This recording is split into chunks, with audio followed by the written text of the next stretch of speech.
if we have an R wave that looks like this, and then a T wave that looks like this, your sensitivity is starting to 50% of this R wave, okay? This is typically what it does in the ICD. So this is an R wave, yeah, this is a T wave.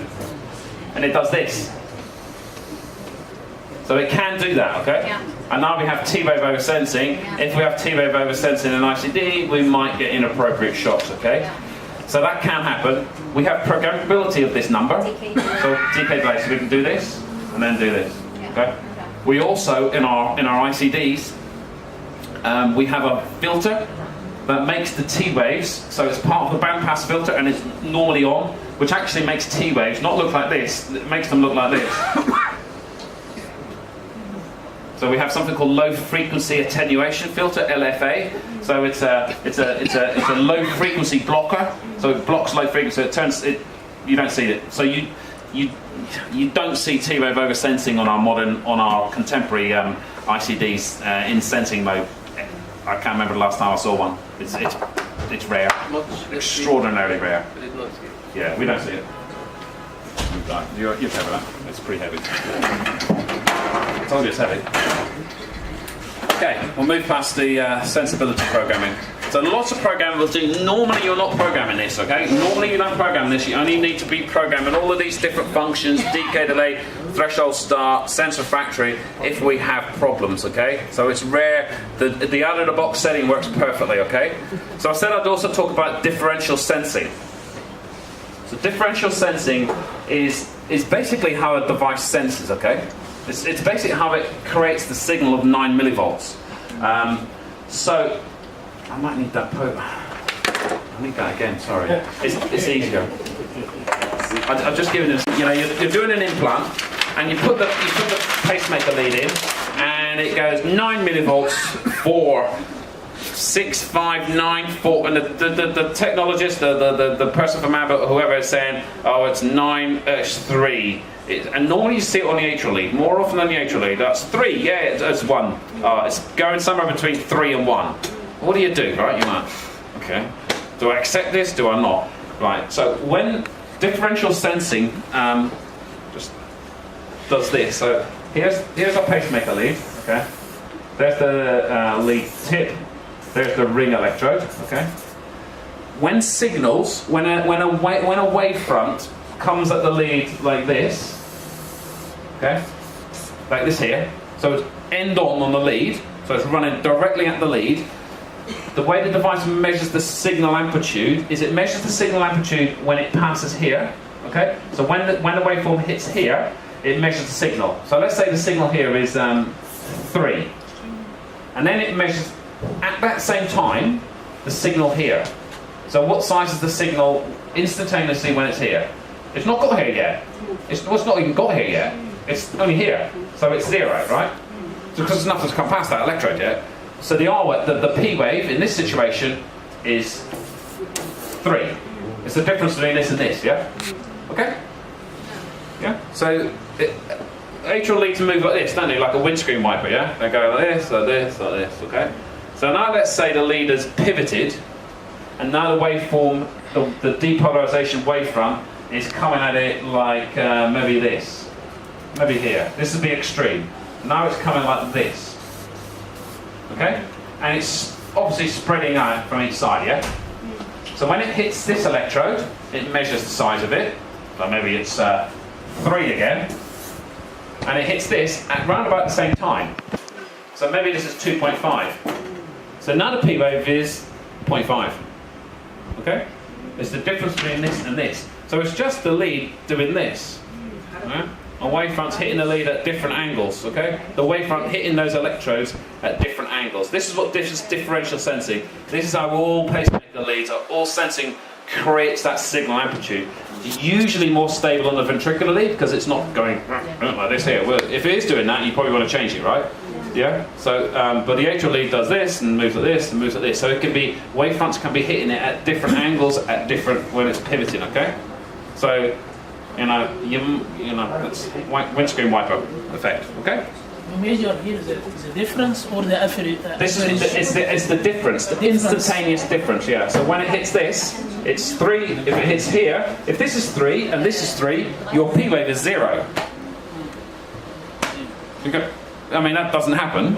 Normally you see 1 or 2 millivolt changes, but it's just a pivot in lead. Yeah. And sometimes when we see very hyperdynamic hearts in sometimes we see it in ICD patients, or we used to see it in ICD patients, where the patient's really exercising and the RV lead is going bang, bang, bang, bang. It might be an acute lead, acute implant. You see signal amplitudes really changing. So when you see patients who have got small R waves, sometimes you see us, if you put them on a treadmill and exercise them, you see the R waves sometimes coming down, and it's because the lead is moving. It's basically moving, and it's hitting the wavefront at slightly different angles. Okay, not much you can do about this. You can move the lead, you can move the atrial lead and stop it doing pivoting so much. Put it somewhere else. Maybe put it in a septal position or something that may be more stable than swinging around in the appendage. I mean, lots of people think the appendage is a bad place to put a pacing lead. It's probably, we have slow conduction coming out of it and things, but yeah, anyway. Let's get rid of this. Okay, so that's differential sensing and what happens there. Okay. Question for you all. This is where I get a slight rest. So this is I'll zoom it up so we can see it better. So this was a pacemaker implant connected up to the PSA. Surface ECG, and this is the signal down the bottom coming from the PSA. So we have a signal amplitude of 8, and we have a pacing threshold of 1, and an impedance of 500. Anybody got any concerns with that electrode? The calibration of the amplitude on the RV is very small, so that this is why the signal does not look like. That's a really good point. Any electrogram you're looking at, any device, is with the R wave. Look at this. Yeah. This is a calibration. That's 1 millivolt. Okay. So this is a good size R wave, right? But that's why it's so small. And the ECG will make it. Yeah. If we change, yeah. So this is it's 8 millivolts, so that's acceptable, right? Yeah. Everyone happy? There's something bad going on here, though. Well, it only senses the peak of the R wave. Yeah, it senses the peak of the R wave. It's fine. So this is probably perforated. Oh. So this the depression of correct. Yeah, because of the ST segment depression. Okay. So this lead is probably perforated. We would need to just be sure that this is perforated. It was perforated. So the doctor had put the lead in, had screwed the lead in, and had gone through the muscle. Okay, this happens reasonably frequently. Yes. Especially in the atrium. We don't notice. No. Because the technician is on the machine, and I cannot. We don't have these integrated screens to see what he sees. Yeah. So this is. You have to teach them. We'll teach them.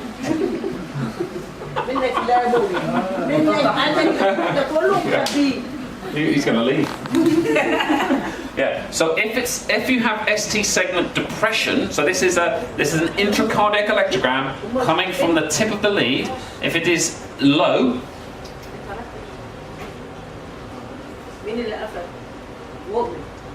if it is depressed, like ST segment depression, for like angina, ST segment depression on the tip lead, this means that the lead is perforated, right? We've gone through the muscle. Okay, it's not usually a problem acutely. You just take it back and put it somewhere else. Yes.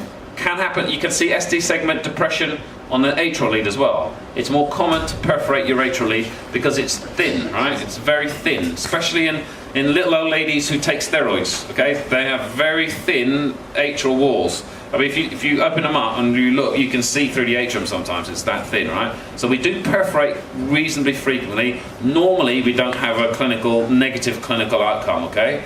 But you don't want to leave a lead perforated if you can get away from it, right? So some physicians would say you should put the ventricular lead on the septum because you have much meat there, right? You have a good bit of meat. You're unlikely to perforate. If you go down to the apex, of an elderly woman who's on steroids, it's easy to go through, and also there's a little bit of technique, okay? So when you rotate those helixes, Some doctors like to rotate like this. Like this, very quick, like this with a screw. Bad idea. Bad idea. Don't do this. Lots of doctors, they have so little time, they have to go very, very quick. Okay? What happens to this is really, it's a spear. Okay? The screw, wait, and jab, like this. Okay?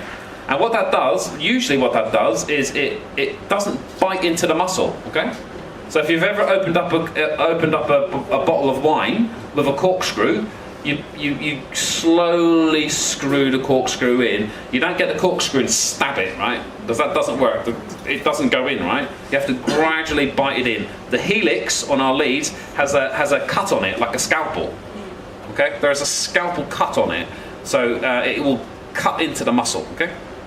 So slow, 1 revolution per second. It's not, I'm sure you've got enough time to just do 1, 2, 3, 4, okay? You're more likely for a lead to displace, okay, if you do this, okay? And how many turns of the helix do you do? How many? How many turns? What do you reckon? 15, I hear loads of numbers. 15, 20? 35, whatever. So the rep says, you could do up to 20. So how many do you do? 20. Okay. So what we would recommend, what the actual recommendation is that you do enough turns so the helix is fully deployed and stop. So when the helix is fully deployed and you need to get the X-ray and zoom, and you need to get it in an angle where the lead is not like this towards you, so you can see the helix come out. So once it's fully deployed, stop. Then no more.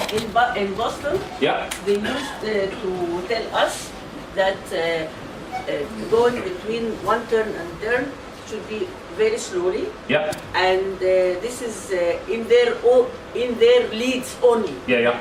Is this true, or they just want to take more protection? I don't know. I don't know why they would say that. Never worked with Boston? Yeah. 1 turn per second. We do 1 per turn. Just 1 turn per second. Yes. 1, and then that allows the mechanism inside the lead to start to do this. Yes. And then so you make the turn, and then it goes. If you don't wait, it goes. It waits, bang, like this, and then it bounces off the myocardium. Okay. So you may be quicker at screwing the lead, but you're going to have a longer case because you're going to replace the lead. Yeah. Okay? So just nice and slowly. Yeah. Okay? Once the helix is out, is okay. Once the helix is fully deployed, even in the atrium. Yeah, absolutely. So you want to see full deployment of the helix and then stop. Some doctors say, I'm going to give 1 other turn for luck. Yeah? There's just 1 more turn. Just 1 or 2 more turns. No. What that does is that makes the lead, the whole lead, the helix is going like this, okay? So the lead is twisting, okay? So more likely to perforate, and also once you take the torque off at your end, the lead does this, comes back. So the 1 turn for luck or the 2 turns for luck is what pulls it out of the myocardium. I want to tell them in Arabic something. Oh yeah, sorry. ده أحد أسئلة الدكتوراه الزمالة النهائي اللي هسألها لكم. هتلف كام لفة اللي هيمتحنوا سنة ثالثة زمالة يرفعوا ايديهم. لا مش ثالثة زمالة كارديولوجي، ثالثة زمالة ريتسولوجي. ده 2 بس اللي حاضرين. أحد الأسئلة اللي هسألها لكم وهخلي المحاضرين الممتحنين كلهم يسألوها لحضراتكم من الدكتورة رانيا، عدد اللفات وبتلف كام لفة وتتوقف إمتى. This is one of the questions for the final exam. We have fellowship program here, and the 3rd year exam, clinical, practical.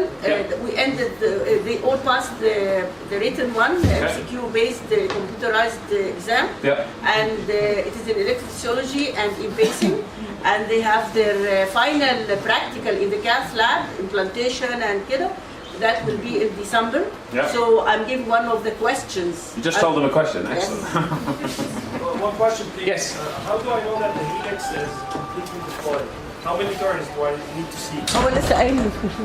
He just said it. You need enough turns so that the helix is fully deployed. Yes. How do you know? It looks like a W on an Abbott device. It looks like a W outside. Yeah, so you have 2 full turns. That's it, done. And then you're finished. Yeah. The doctor says to me, how many turns of the helix? I don't give them a number. I just say, turn it 1 revolution per second, and then have it in probably in an REO. So we see the lead like this. Not, if it's like this, you don't see it because it's coming towards you. Yeah? So he has to confirm using the fluoro. Confirm using Flora. Yeah. We do use Flora, but yeah, we absolutely. Yeah. Just any other clues for the perforate lead other than طبعا. Yeah, there is. There are other clues. Normally, an implant, the threshold is normally okay because it's just a little. It's still in the muscle. It's just the helix is coming through the other side, so it will still capture. But sometimes you'll see an increase in the threshold. Yeah. Yeah. Sometimes, yes. Sometimes you'll see an increase in the threshold, and it's a. Actually, I don't think I've got a case study on that. So they come back, and I'm sure in your practice as you go forward, you will see that patient coming back to clinic, and their ventricular or atrial threshold is 3.5 volts. So what questions do you ask? But this is 6 weeks post-implant. Threshold is 3.5 volts. At which millisecond? At 0.5. It's a high threshold. That's a high threshold. Yeah. At implant it was 1. And then 6 weeks later it is 3.5. I would like to ask the patient about medication. Hasn't taken any special, no drugs. Microdisclosure. Micro-dislodgement, so we could do an X-ray. Yeah. We could do an X-ray. So the X-ray looks identical to implant. Does not look changed. Perforation? I have to think about perforation. This is probably a perforated lead, and we could do a test that could determine whether we're perforated, okay?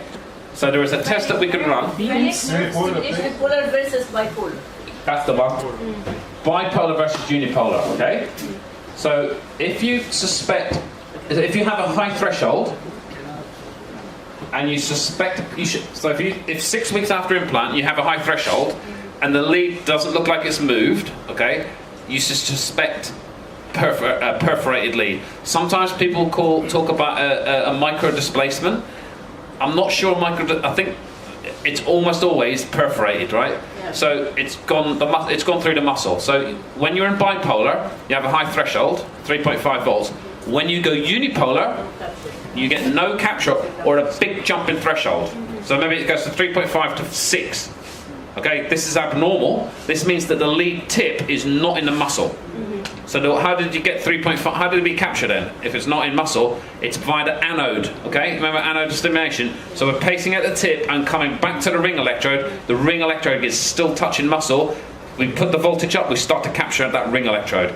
That is diagnostic for a perforated lead. Impedance is normal. Impedance is within Impedance will normal. always be normal. No change. No change. Abnormal. It only goes normal if it's in air. Yeah. Okay. So it's really important for you guys as physicians to be able to determine that.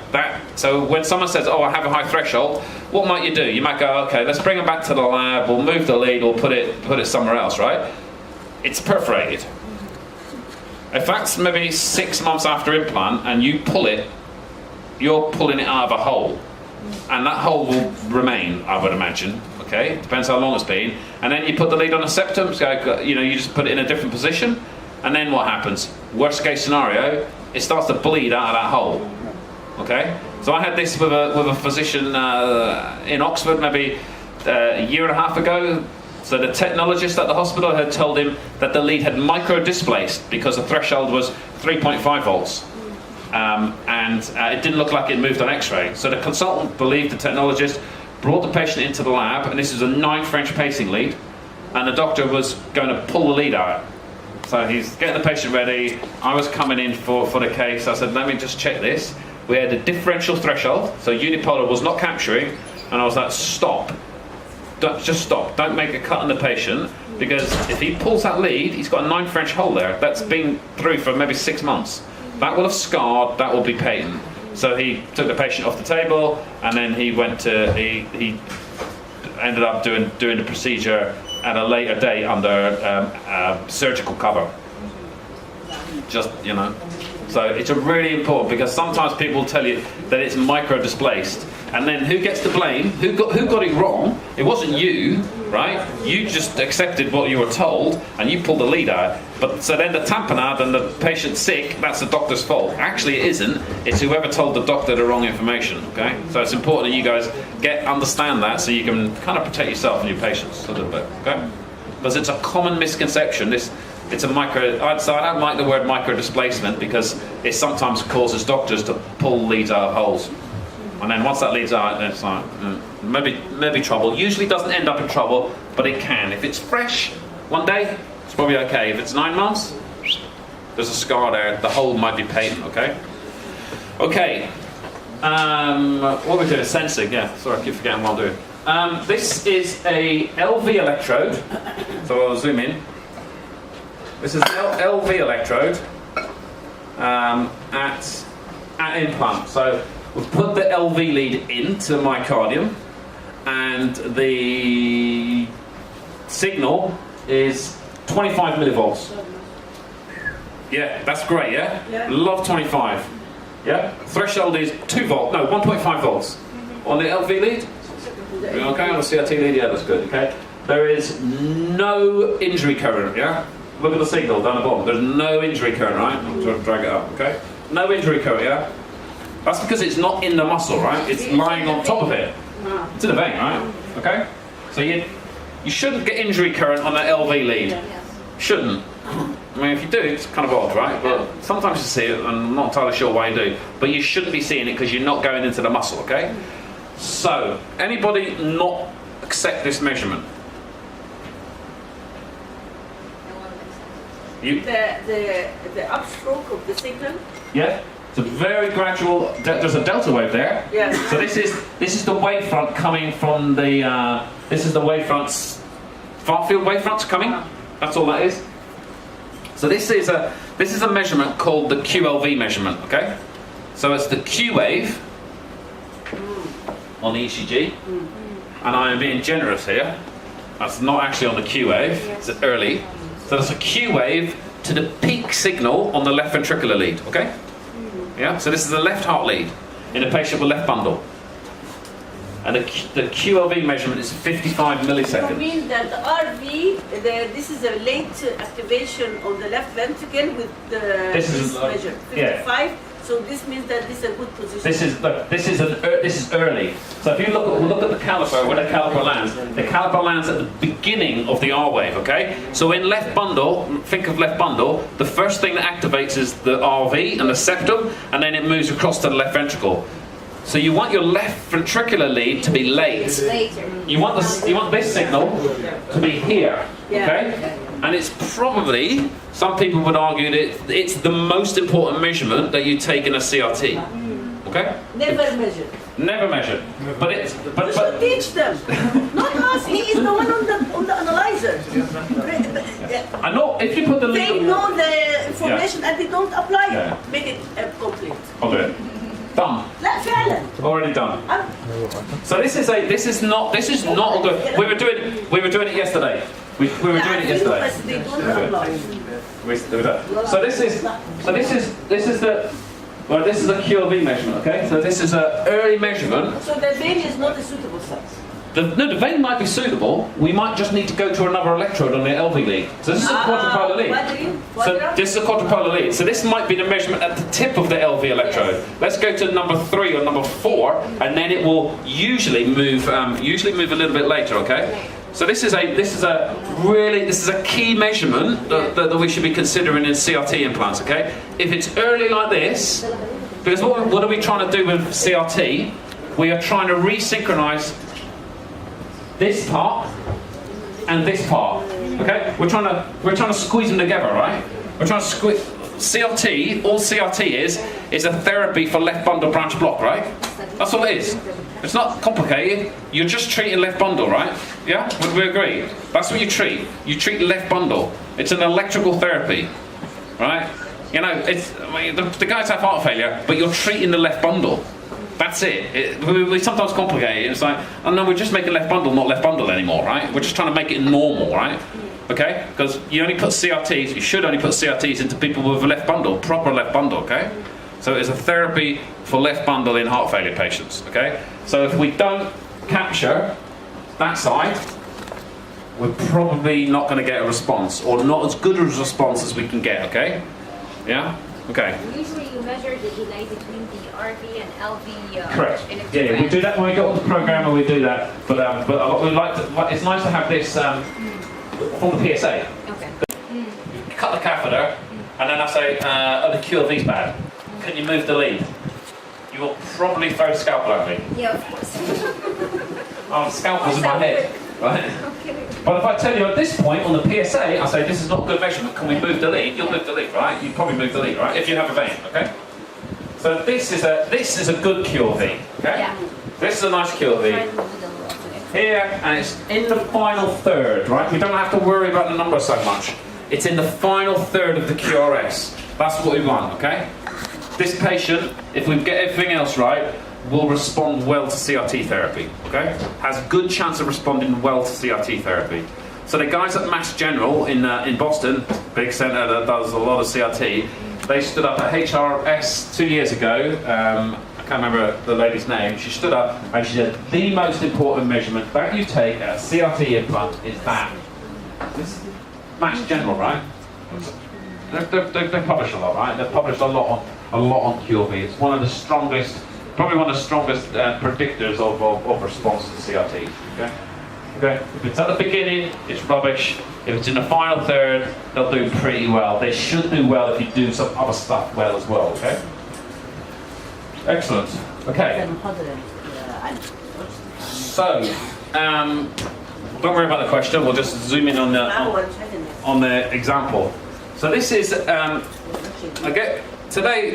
these days, right? We don't put people in the VF anymore when we put an ICD in, right? We don't do it. Rarely do it.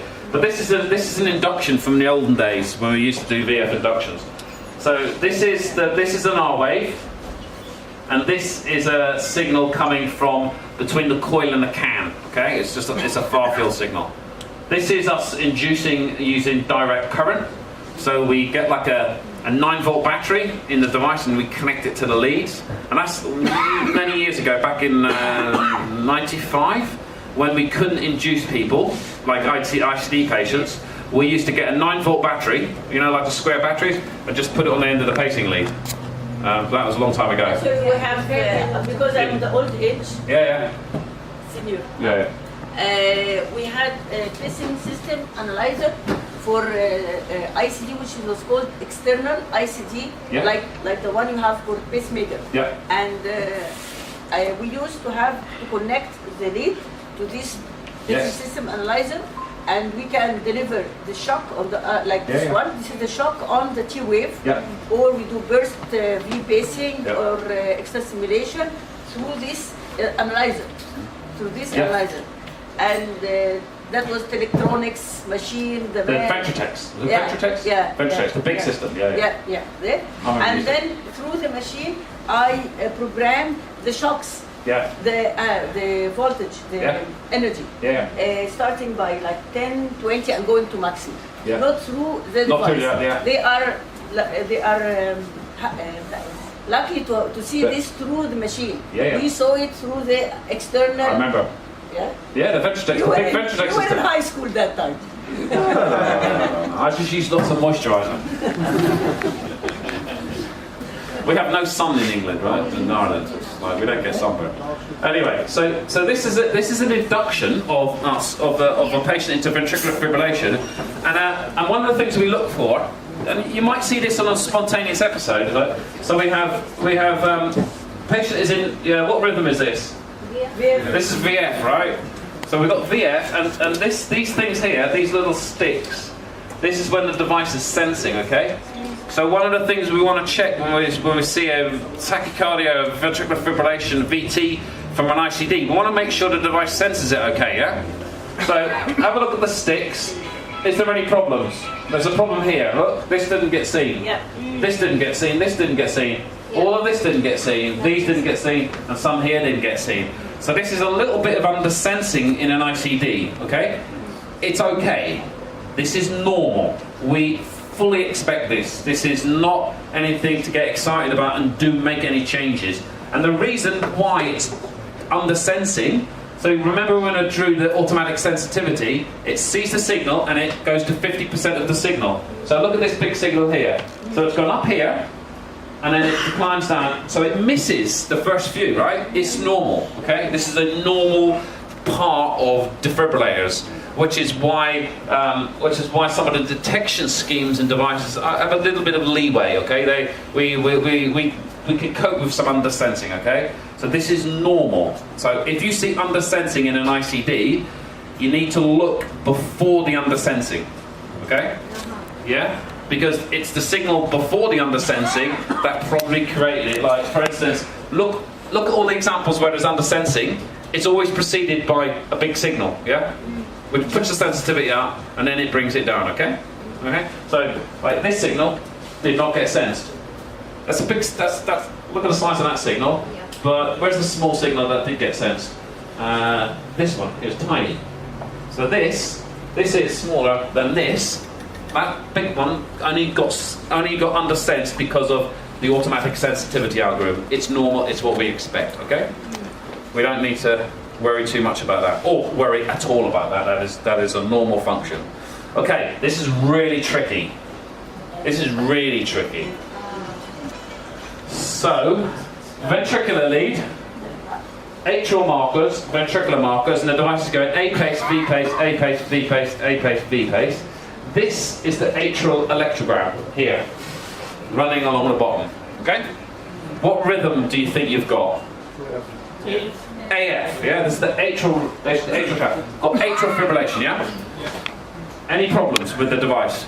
It's not seeing it. It's not seeing the atrial signals. There is undersensing of the atrial signals, okay?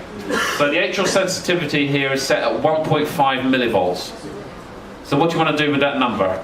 Decrease the number. Decrease the number, make it more sensitive, yeah? Yeah, what is the technical expression for decreasing this number, and what do Yeah. this is sensitivity, because this So if you make the number smaller, you're increasing the sensitivity. okay, increasing the sensitivity. But if you say that to most people, they make the number bigger. Yes, yes. So you have to be very clear. So I say to people, if I see something where I want to make it more sensitive, I say decrease the number. Decrease the number. Yeah, decrease the number, because they go the wrong way. Increasing the level of sensitivity Correct, yeah. by decreasing the number. Yeah. So it's like a wall, yeah? So if I'm the R wave and we have the sensitivity's up here, you can't see me, yeah? If I make it more sensitive, I bring the number down, okay? If you don't want to see me anymore, we increase sensitivity and we go back up, okay? Decreasing, increasing, okay? So we make now the sensitivity on the atrial channel 1 millivolt. And it still looks like this. Lower, 0.5. 0.5? Yes, Still look like that. of 0.3. 0.3? Still look like this. Lead Check the lead. repositioning. Is that from the lead? Did someone say something at the back there? Check the lead. Check the lead, okay? The lead impedance is normal. No. Radiologically. Radiologically, it's in the atrium. It's beautifully positioned. Lead Yeah, switch. No switch, nothing confusing. Well, it is, but it's not. VDD. So what can we do? So what do you think's happened, right? This is not, we've brought sensitivity from 1.5 to 1 to 0.5 to 0.3 to 0.2. GOO mood. This is actually, this is noise. This is not noise, this is AF. But the device is detecting it as noise, okay? So this is a phenomenon. So what we did to fix this, I made the sensitivity less 2. I made it less sensitive, okay? The device is seeing too much, all right? This is called sense amplifier ringing, right? Ding, ding, ding, ding. Sense amplifier ringing, okay? So what you have to do is you have to go the other way and make the device see less, and then you see more, which is really confusing and hurts everybody's heads, right? But otherwise, you might have abandoned that lead, right? Yes. Lots of times people, when this happens, they abandon the lead. They're like, it's so small I can't see it. It's impossible. The device can't see it, it's so small. These signals are quite big. And that's what happens when you get big signals, these are big signals, at a very fast rate, they hit the sense amplifier with high volume, okay? So they have large signals, the volume, high, at fast rate, hitting the sense amplifier. The sense amplifier goes into what we call basically a noise mode, because the sense amplifier is saying, I can't take all these big signals, this is too noisy, I switch off. So it goes into noise mode. You can see it on a ventricular lead sometimes. There's some nice, a colleague of mine who works at Barts in London published noise aversion mode, or it's called the quiet timing blanking. He published a paper 6 months ago. He saw this on a ventricular lead in a pacemaker in a patient who had VF. So it's a Medtronic device which picked up where it couldn't sense the VF because it's a big signal at fast amplitude. Okay, and sorry, it was on a CRTD. It was on a CRT, on an ICD. You can look it up. There's this guy called Chris Munfer. So really, so you go the wrong way. So if you can't see a signal and it's really fast and it looks big, because you can get the scale, yeah, you can get the little scale at the side, and then you can roughly work out what size these signals are. These signals are big. So what we need to do is make it a bit less sensitive, see a bit less. Let the sense amplifier deal with it there. Okay, this is not massively common, but what it leads to people making bad decisions because you don't know, and they turn off that lead, and they go, that lead doesn't work anymore, ignore it. Okay? This is sense amplifier ringing. Okay? Yeah? Okay. So, we're going to move now to doing some optimal programming choices. Okay, and we'll do that via, I'm going to just connect up to the programmer. So some of the things we're going to look at is just some of this functionality here, and then we'll get some feedback from you guys about how you might program a pacemaker patient.